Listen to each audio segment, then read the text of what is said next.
Hello, everybody, and welcome back to a brand new episode of the Veramed Stories podcast.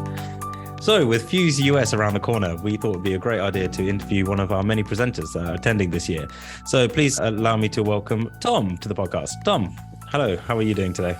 Hello, Himesh. I'm good, thank you. Thank you for having me on the podcast. Oh, pleasure having you. Right, let's just get into it. So, you're going to PHUSE US this year, and that's in Orlando, I believe. Yes, it is. It's in Orlando, at Orlando SeaWorld. There's a hotel there, and the whole conference is going to be hosted. So I'm looking forward to it. It's a long flight, but I think it'll be fun once we get there. No, definitely. And because I recorded a podcast with Greg a couple of weeks back now, and he was meant to attend PHUSE US back in 2020, just before the pandemic. And obviously, unfortunately, that didn't go ahead. So is this going to be the first PHUSE US one since the pandemic? Yes, it is. First in-person PHUSE US since the pandemic. And as a fun fact, I suppose a somewhat fun fact, is that it's hosted in the same place that the one that Greg was supposed to attend to is hosted at. So I've just taken the role of Greg for a conference. Fair enough. So we better tell the listeners a little bit about what you're going to be presenting. Sure. So I'm going to be presenting in the open source technology stream, and my abstract title is A Journey Through Time and Resourcing, a use case for R shell scripts. In context, what that means is that as part of ongoing sort of internal tool development at Veramed, we've been looking at data that we use for all of our resourcing and how much time we're spending on our studies. And we have been developing tools in R to analyze these and send reports to study leads. And the way we've been doing that is by using R to write little shell scripts that can be run from command lines to do these tasks for us. So it's a presentation on the challenges we faced, as well as technical background on how you can write these sorts of scripts yourself. So will you be able to give us an example of how you've used these scripts? Sure. So the main use is basically every sort of Monday, Tuesday, the reports are run, which sort of goes through, pulls different sources of data from Veramed's own sort of solutions, all using API calls, which is another sort of hot topic that gets mentioned at PHUSE a lot. And then from that, it sends it into R, uses R Markdown to generate a report, and then uses another shell script to then contact an emailing service and send this rendered report to study leads and project group leads. Oh, I see. Okay. And how long did it take for development on this particular project? So we started development, I would say probably the middle of last year. I can't remember the exact date. And it started as a little prototype, which we rolled out quite quickly, and then we got working. And then it's sort of been a ongoing development, iteration on the previous version, and just adding more bits and bits as we receive feedback, as we receive bugs, and sort of a continuous development. Okay. And do you have any sort of future plans or how would you like to see this tool develop? I think for me personally, I would really like to get the tool into a state in which it's a sort of hallmark of what we can do within Veramed, not only thinking about what we can use it for within our studies, but also using it within our own internal projects and how we can use it going forward to make better decisions as a company, how we can use it to ensure that everyone who is working at Veramed is happy, is well allocated, and just sort of, I guess, using the data that we have and the tools we have to sort of push forward those values that Veramed hold dear, on ensuring that everyone within the company matters and isn't just a number on a sheet. I see. Okay. And so I take it your talk will be covering benefits that you've just mentioned to see how other companies can implement a similar kind of tool themselves. Yeah. I guess the main takeaway that I kind of want to give people from R is to use all of the aspects of R that it provides. I think especially within pharma, there is a big, and especially within previous PHUSE presentations on R, there's been a big development on developing Shiny apps and using R to create web apps and the interactive dashboards that you can see everything on. And whilst that is one of R's killer features, I suppose. It's one of the things lots of people who start learning are immediately gravitate towards. I think you can end up going down a long, winding road for projects which really could be simplified by actually thinking, hold on, what do I actually want to see at the end of this? Do I need this as a Shiny app? Do I need to be able to deploy this somewhere? Or can I, as a web server, I don't need to think about authentication? Because the benefit of a shell script is it's just running on a command line. So the only deployment cost that you have is just being able to essentially run a server in some capacity. And every Unix server has had the ability to run scheduled jobs since the mid 1970s. So this isn't using new technology. It's not some big fancy thing. It's really going back to the roots and saying, hold up, I think we've overcomplicated some things. Yeah, simplifying everything and just making it more efficient rather than making it all shiny and pretty for not really any additional benefits. Sure, exactly. Okay, so you did mention previously that other sort of Fuse talks on R. Which other conferences have you attended? So I attended the Fuse EU 2021 conference virtually. I presented a talk at that on ProcLua, Okay. which is a interesting little procedure in SAS, which I'd recommend having a look at the docs for. And then I presented at the Fuse EU 2022 in person. We're on a topic called functional programming, which is a way of thinking about programming problems and how we can sort of abstract them differently. Okay, so three very different talks that you've presented on. How did you find sort of presenting for the first time, like be it virtually and then in person a year later?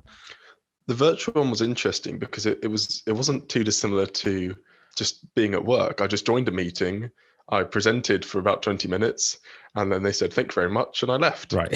So which was a very different experience to then going a year later when suddenly I was standing in this room full of people, and they had put us in one of the big rooms as well for this. It was in the coding tips and tricks stream, and it was one of the big rooms. Oh, wow. It was full of people, and I'm just standing there like gripping my, like tightening my hand up because I'm like shaking so much from a combination of nerves and excitement. So it was a very different experience, but I think I got through it and I think it went well in the end. On retrospect, I think immediately after, obviously, everyone has those panics of like, was that good? Was that terrible? But in retrospect, I gave it 5 minutes and I thought, actually, no, that did go well. That's good. And are there any sort of feedback that you got from the last one you presented in person that you're going to try and implement this time around? I think one of the things that I did wrong last time was I put too many slides in my right. slide deck. So I was sort of hopping through them every 30 seconds. And I also put too much code on my slide deck. It's hard to really be able to conceptualize fully like a big chunk of code in the space of, the minute, 30 seconds that a slide is on the screen. And that was something which I didn't appreciate until I went to Fuse myself, and I was there watching presentations, and they'd flick some code on the screen, then it would flick off, and I'd be like, hang on, what happened? Where'd that go? And I wanted to see it for a bit longer. So I think that's the two things I'm taking away for my presentation at the US. Okay, I see. You did answer one of my questions. I was going to ask, like, was there anything you saw from other people's presentations that you're going to implement to yours? But I think we answered that. So how many people from Veramed are attending Fuse US this year? I think all in all, we have, I want to say maybe 10 to 12 people attending, I think. Okay, it's a big number. I can't remember exactly how many, but we have 5 presenters, I think, going. And then, there'll be other members of Veramed coming as well. Of course, yeah. And have you seen the names of the other presentations that'll be going on during that weekend? Is there any that come to mind that you really like to attend or you're interested in? The thing that I'm really interested in for this Connect, I mean, there's loads of presentations. There's always loads of great presentations at Fuse on really interesting and really relevant topics.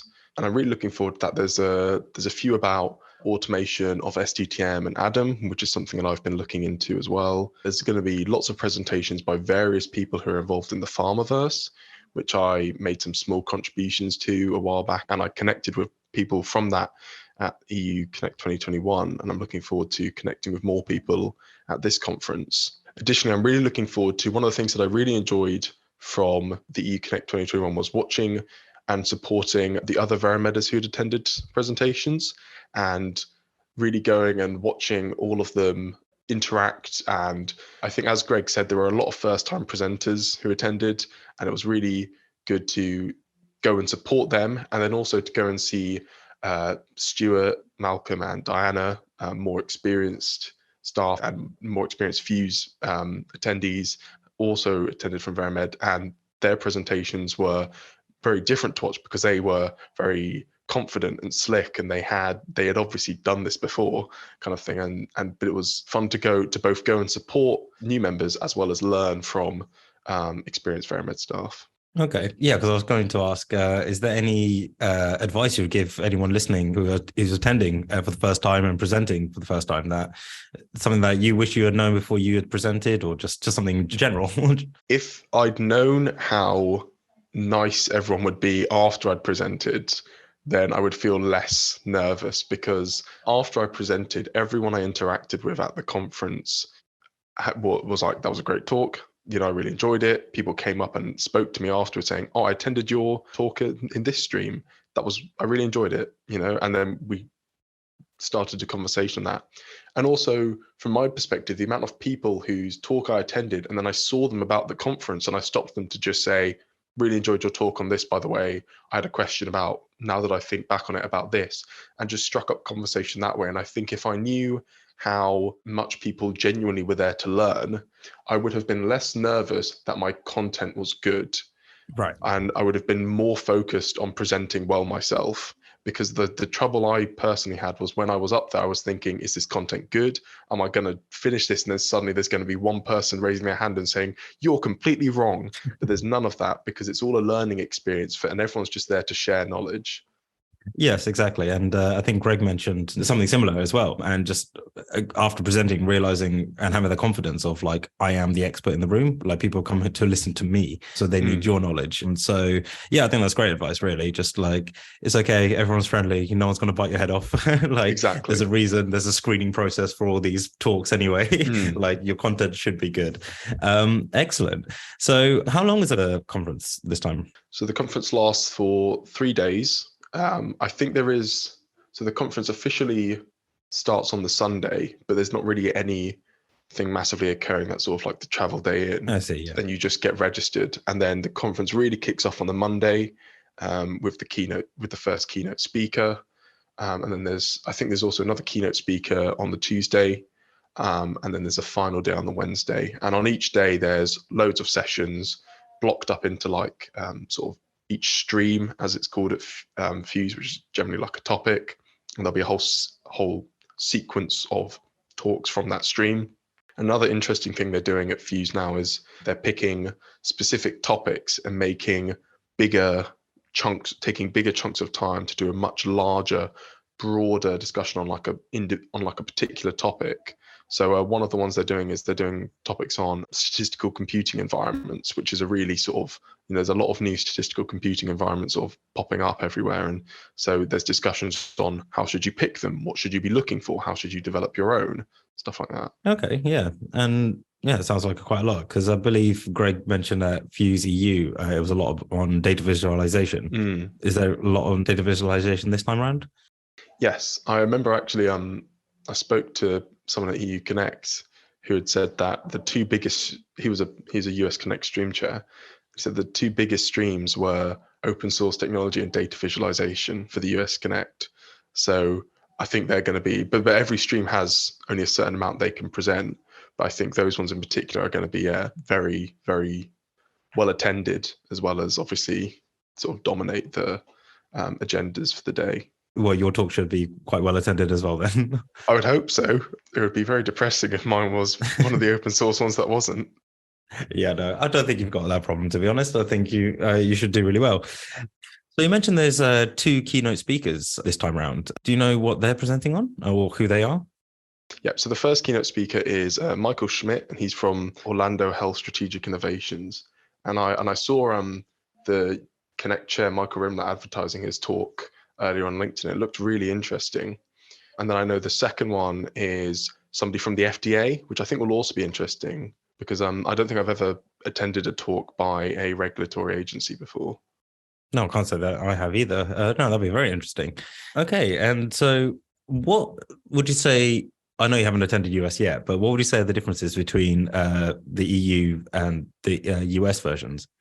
I think one thing that I did notice is I guess the difference in keynote speaker. At the EU Connect that I attended, the keynote speakers were sort of on the periphery of, I guess, data and life sciences in general, I guess. We had talks from two sports persons and a Formula One analyst. Okay. And one of the sports persons had a disability. So it's people who had either interacted in some capacity along, I guess, our industry or within leadership or something, but they weren't as fully involved as it looks like these US Connect speakers are in. I mean, obviously one is literally from the FDA.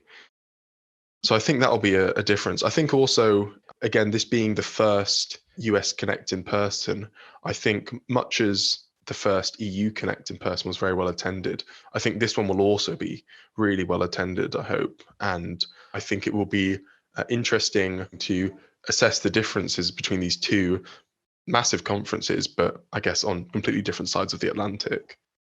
Yeah, I definitely will have you back, and we could do a post one just to talk about these differences and like obviously how your presentation went and everything like this. You mentioned that there's at least 5 people presenting from Veramed. So how did you get selected? So the process was I had an initial, so obviously I presented at the EU Connect, so I'll talk about, and I presented the one before that. And what began every time was a discussion with my line manager of me both talking about how I was sort of interested in presenting. And at the time, my line manager, she suggested presenting internally, which I did. And then from that, I submitted an abstract to PHUSE based off her suggestion, and that got accepted. And that's sort of been the process that I followed for the first 2. But for this one, I didn't present this one internally this time. I just went to my line manager and said, I've got an idea. I really want to present it at US Connect. Can I submit this? And pretty much had the full blessing to go ahead and submit the abstract, had loads of support reviewing what I'd written and what I was submitting.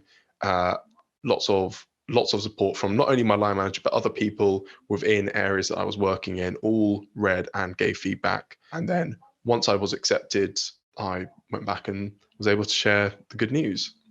Excellent. So this being your third one, did you feel more confident when submitting it instead of having to present it internally and that kind of thing? Yeah, I think I definitely felt like I really knew what I was doing with this one now. And I knew also the scope of topic that could be achieved within the time allocated, as well as the sort of topic that wants to be attended at a PHUSE conference. So I think I definitely felt like I knew what was happening with this one.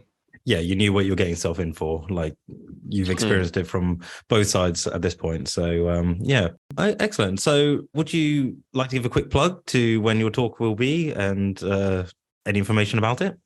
Absolutely. So my talk will be taking place on Tuesday morning at, I think, approximately 11:30. All of the rooms at the US Connect are named Oceans and then a number. Oh, right.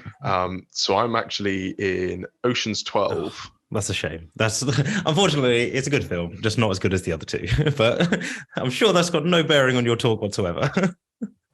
It's got no Ocean's 11, but I promise I do an authentic British accent in this talk. Oh, excellent. You're not, was it Don Cheadle doing his... Don Cheadle, yeah, doing his... Very interesting. Second only to Dick Van Dyke in Mary Poppins. Yes. Bad English accents. Yeah, just have a little Fabergé egg while presenting. I think that's all of Ocean's 12, isn't it? Exactly. That is, yeah. Excellent. Well, Tom, thank you so much for coming onto the podcast and giving us a little sneak preview of the talk you want to be giving. And like I said, I'm sure we'll get you back once everything's all said and done, and then you can give us your thoughts on how you found it and presenting first time, especially across the seas with a bit of jet lag. So yes, thank you very much. I look forward to attending back, hopefully not jet lagged. Right. Thank you all very much for listening. If you'd like to be notified for any future podcast episodes, please subscribe to us on Spotify, iTunes, or whichever podcast platform you're using. If you'd like to know more about Veramed, please visit our website at veramed.co.uk, or you can find us on LinkedIn. If you have any questions about Veramed, please feel free to reach out to me on LinkedIn. I'm always happy to help. You can find us on YouTube and Instagram at We Are Veramed. Thank you all very much for listening, and until next time, goodbye.